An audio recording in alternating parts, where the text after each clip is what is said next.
this is the Great Rick here, and instead of crapping on leaks that, well, shot me in the freaking foot, shown here with the reveal of the Lord class. Excuse me for a second.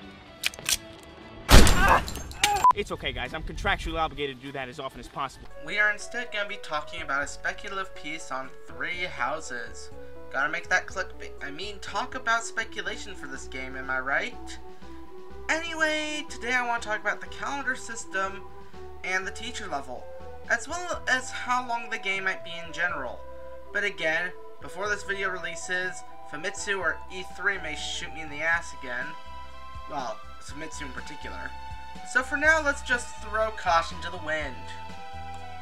So, as we have seen from recent screenshots and news confirmation, the game starts in April, as is most school years in Japan.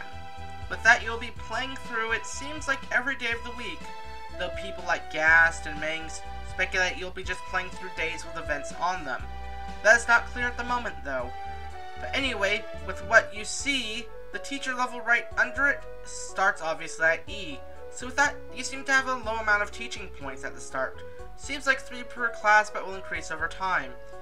Yet, if we look at screenshots, it's a bit slow to level up. Like, we see a screenshot of quite a few dates, even going as far as November.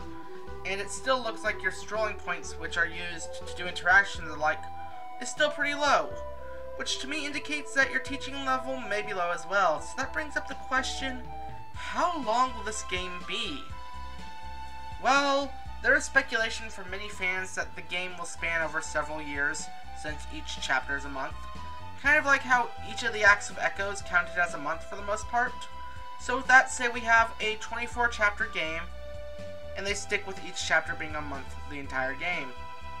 So with that, that's about 24 months or 2 years. But what if by then, naturally, your teaching rank and stroller meter only go up a small amount? And as such, at the end of those 24 chapters, you only reach like D plus or C rank. With that, I doubt they would give you that much of a gauge. Maybe only go up to like 5 teaching points, which could be a good amount, but still, it would make it near impossible to reach max rank and perhaps get the most benefits. Though I may be looking too deep in reaching with this thought. We could also be getting more and more points easier as we go through the game. There's no real idea about that. But there may be something else they could do, but it would be a bit of a long shot. What is that? Well, just look at the video title. Now, that is something that has only been done in one game before, and that game is Fire Emblem Radiant Dawn. While that game had done its New Game Plus rather poorly, I feel like it could be implemented well in this game, especially since the concept has been a rather common feature in most RPGs nowadays, such as Dark Souls and, dare I compare again to Persona and Shin Megami Tensei. Though, how would 3 houses implement it?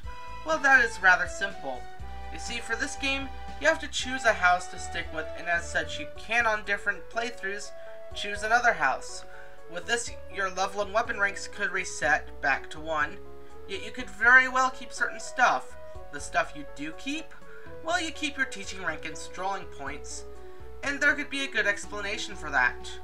It is already established that Stothis has weird time powers, giving you what has currently been translated to Skyrending Pulse. So with that, you could easily go back in time, perhaps after you complete a route, much like the Choose Your Path and Fates. You can skip over the early beginning of the game stuff. However, with that, there could be the aforementioned retaining of teacher ranks and points along the strolling gauge. And with that, perhaps new story options? For example, we have that screenshot where we meet Ria and have the options to say something that seems rather pointless. But what if in your second playthrough, the 3rd or 4th options, they're like, this is deja vu. Or a snarky, sure, whatever. Because if I was stuck in a repeated time loop like I am suggesting, then I sure as hell would be a snarky asshole. Like, by my 7th time, I would sass the hell out of everyone. But yeah, it could lead to a lot of open options that could go on throughout the game. Another thing I would think to do is perhaps do what the Dark Souls series does, and with each New Game Plus, include perhaps enemy buffs, such as a slight stat boost, or maybe with different New Game Pluses, have them equip better weapons. But this would go up to a New Game Plus 5, similar to Hard 5 and Shadow Dragon. and as such would only be on hard mode. But the stats would only go up 1 point more each run, maybe 2. Yet would the players get any benefits? Yes they would. For players, in each New Game Plus, depending on what weapons your students have maxed out, they will have a D rank instead of an E rank in those mastered weapons. So say you have Edelgard maxed out on axes, gauntlets, and authority, she'll have D rank in your next run, and all around the academy, even if you don't pick her house. However, if you do pick her again, those weapons will have the down red arrow, while the weapons you ignored will now have the blue up arrow to signify that those are what she prefers this time around. This would apply to other students who had maxed weapon ranks and ignored others in the previous runs. Now, this would not apply to Byleth, since we don't know if the Boon and Bane system in this game, if the game even has that, is now for weapons instead of stats, and we don't want to mess with the avatar too much in that regard. Yet, with E3 just around the corner, this is just a small idea of what could be done with New Game Plus, as I don't want to reach too far, and I don't want to tempt fate. So for now, you just get my short speculative thoughts. Probably my shortest video yet. Though, I will be releasing weekly videos now, some on 3 houses, and one on another small project, if it turns out 3 houses doesn't have a demo. Otherwise, I am shut in for the next month or so. Either way, this is the Great Riek, and I will see you all next time. Hey guys, I know that I just said that this video is over, but I want to give you guys some thanks for, well, sticking with me and going up to 55 subs. Like, I want to thank Fire Emblem Discussion in particular. I'm going to be on a podcast with them later today when this video gets uploaded, and, yeah, I'm halfway close to 100, and before you know it, I'm going to be making something for that 100 sub video, but for now, just thank you guys so much.